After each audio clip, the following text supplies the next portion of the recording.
Erkaklar kiyimiga baho bering. Tufta, stilli va o'lmaydigan moda. Tor jinsi. Tufta. 2015-yilda bu modada bo'lgan, hozir kiyadigan bo'lsangiz, juda beo'xshov ko'rinadi. Polo futbolkalar. O'lmaydigan moda. U bir vaqt o'zida ham brutal, ham chiroyli, ham stilli. Polzamok. Hozircha modda, lekin 2-3 yildan keyin umuman uni esdan chiqarib yuborishsa kerak. Mayli, stil bo'lib tura qolsin. Sandaliyachi. Tufta.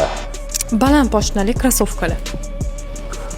Hozircha modada va bu krossovkalarni keng shimlar bilan kiyish mumkin, lekin oversize kiyimlar modadan chiqib ketishi bilan ular aktual bo'lmay qoladi.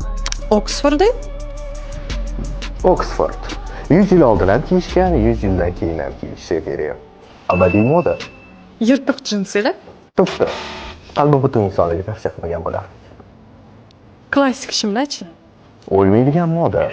Klassik abadiy. Uzun shortlar. Man tufta degan bo'lardim, lekin hozirgi kunda yoshlar kiyib yurishdi, lekin baribir o'zidan mentalitetga to'g'ri keladi. Oversize koftalarchi. Modni. Kalta paypoqcha. Menimcha bu savollar javobini kommentariyada o'qib bilib olishimiz mumkin.